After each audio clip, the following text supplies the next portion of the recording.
The Assembly will hear an address of His Excellency Hassan Sheikh Mohamud, President of the Federal Republic of Somalia.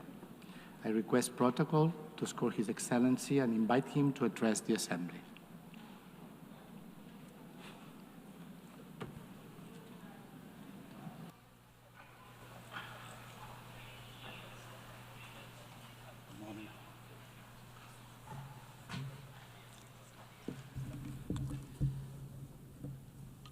Bismillahir Rahmanir Rahim.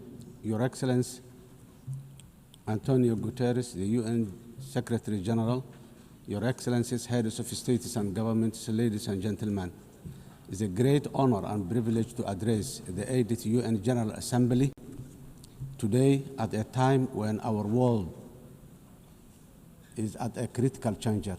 The UN was founded on the principles of advancing peace, security, and development, and progress globally after the destruction of the Second World War.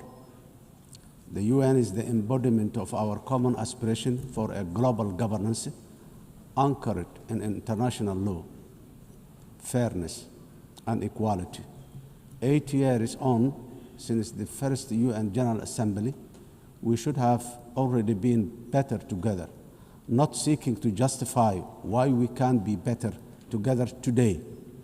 Global challenges across the world, people, and indeed humanity as a whole, is challenged with existential obstacles and threats that we can resolve through dialogue, cooperation, unity, and shared purpose. Yet, instead of seeking to strengthen existing and future partnerships and enhancing social solidarity, to achieve this, we are in a world of adverse competition and increasing governance uncertainty,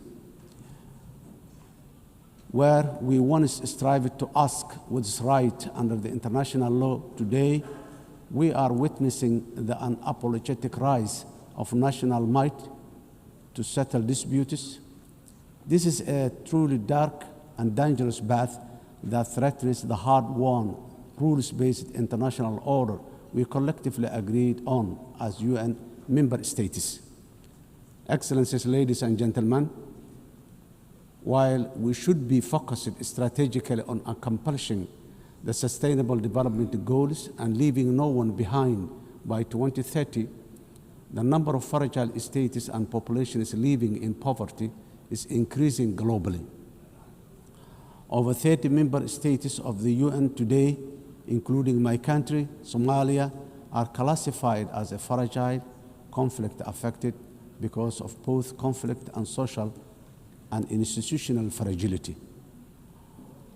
When you add the vulnerability stemming from climate change, this number is frightening higher. In addition to this, urbanization is rising at the fastest rate in the human history because of conflict, climate, and lack of economic opportunities in rural communities. Furthermore, food insecurity remains a persistent, deadly challenge affecting billions. According to the World Food Programme, 319 million people are facing acute hunger in 67 countries today. These stark and startling facts must give us all pause for reflection and thought. If we, as a community of nations, are serious about achieving common progress and prosperity for all, as envisioned in the Sustainable Development Goals, we must redouble efforts to strengthen multilateralism, solidarity, and shared action for all our people and planet. Excellencies, ladies and gentlemen, Somalia, as a broad non-permanent member of the United Nations Security Council, is working tirelessly to promote the ideals and the values of peace, stability, and shared opportunities across the world. We are actively working with all Security Council members and the wider UN membership to find solutions for peace in the Middle East, Africa, and Europe. Somalia remains deeply concerned by the continued suffering of the Palestinian people.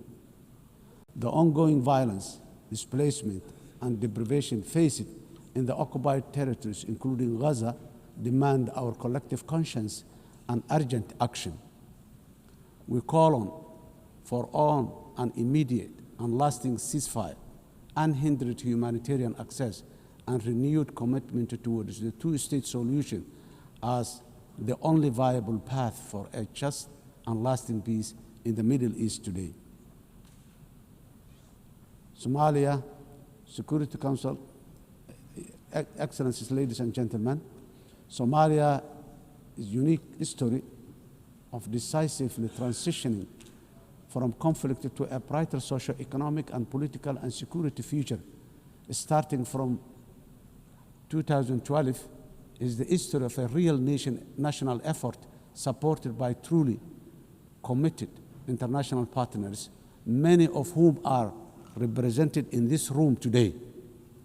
In fact, Somalia is an evidence that multilateralism and global solidarity can make the world a better, safer, and progressive place. This lived experience is our own government's inspiration for a determinedly working for a more just, peaceful, and progressive world within the UN Security Council during our membership, because we know that we are truly better together.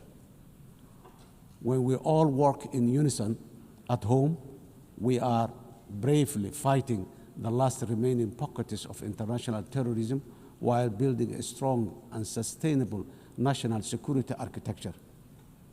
We are working closely with all our valuable international partners in defeating the violence, extremism, ideology, falsehoods, and illicit financial systems that facilitate global terrorism. As a result of our efforts in Somalia, our people and citizens across the world are safe today. Of course, while we remain grateful for all international support to combat terrorism, I strongly commend the unwavering commitment and courage of Somali security forces and the local community defense forces for their sacrifices, resilience, and success against Al-Shabaab and ISIS, the two most dangerous terror organizations in the world today. This will continue until we achieve complete victory and harmony in our country, our region, our continent, and the wider world. We must never give in to cowardly terrorists. Excellencies, ladies and gentlemen, our government has embarked on a historic journey to undertake universal suffrage elections in Somalia for the first time in 57 years. Somalia was Africa's first democratic nation in the 1960s, and we are proudly returning to that path of inclusive governance once again. Today, our national election registration process is ongoing, and more than 40 independent political associations have registered to participate in the upcoming elections. Our national experience is that nothing is better than a people-centered, a people-led, guided by the rule of law to build a unified and prosperous nation in our country. Financing development, the sustainable development goals are the blueprint for achieving dignity, justice, and equality through real investment in human capital, job creation, and social protection for the most vulnerable in all our communities. However, it was very clear from the fourth financing for development conference in Seville earlier this year that the financing gap between our ambitions and the reality are very far apart.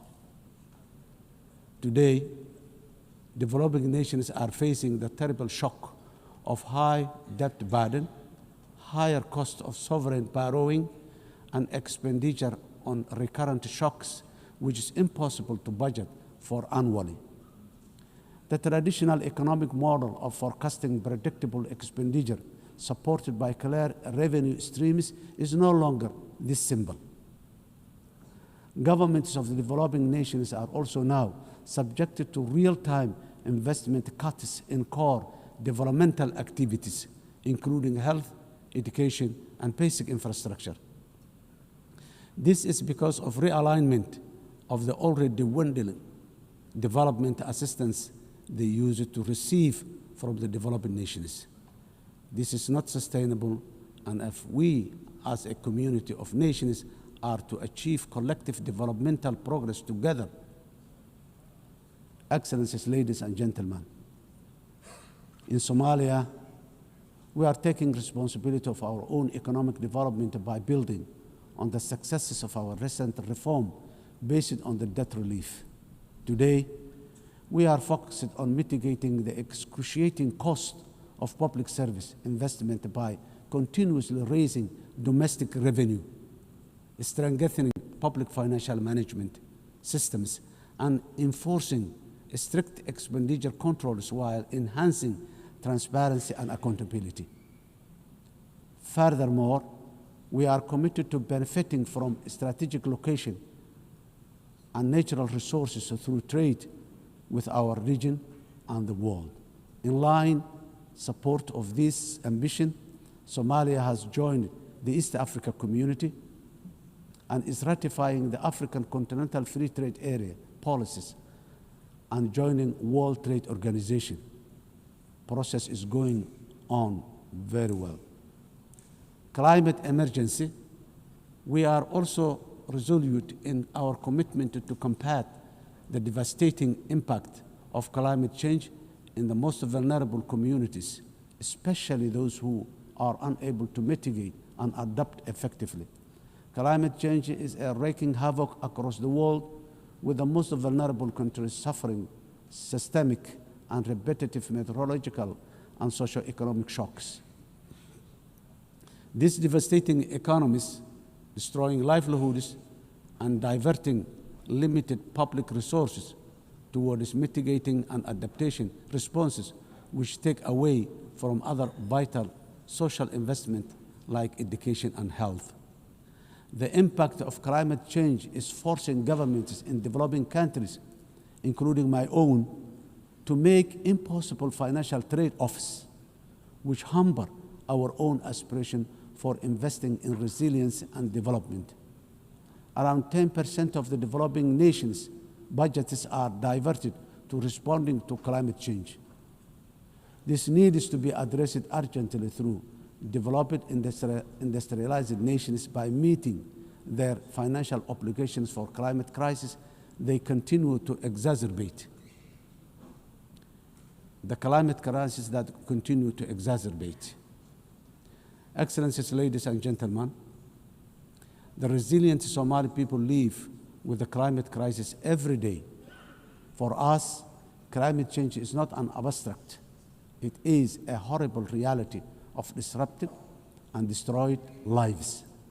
Somalia's contributes almost nothing to global emission, yet we endure some of the harshest consequences. Droughts, floods, and rising seas erode livelihoods and displace families, threatening to undo the progress we are making towards peace and development. As a government, we understand that addressing the adverse impact of climate change is a global public good that requires a strong partnership and genuine burden sharing. On our part, Somalia has adopted the national climate change policy, updated our national determined contribution, and is preparing its first biennial transparency report. We are also developing a robust national climate finance strategy to guide how we mobilize and manage resources to address the challenge. To ensure these resources are used effectively, we have established the National Climate Fund, a dedicated institution to channel climate financing transparently and directly to the communities on the ground, to the communities on the ground. We are restoring degraded lands, strengthening water security, and piloting nature-based solutions that protect both people and ecosystems. Despite our efforts, accessing climate finance remains too slow and complex.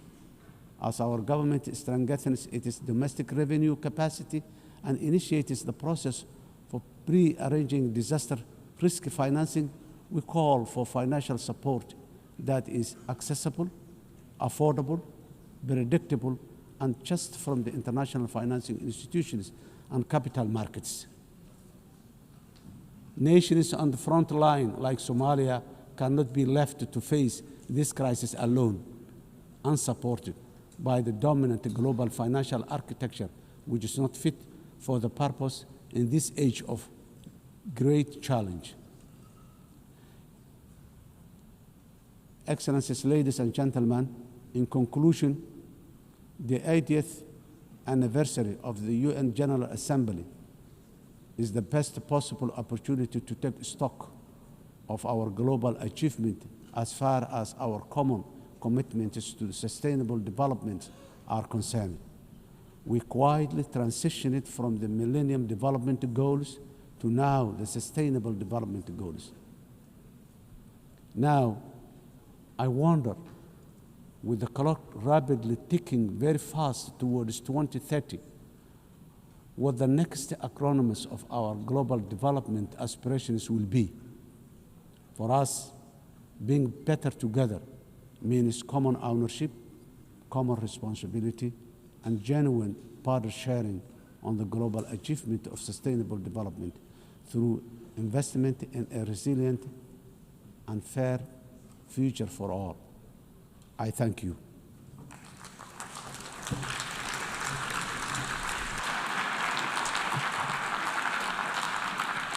On behalf of the Assembly, I wish to thank the President of the Federal Republic of Somalia.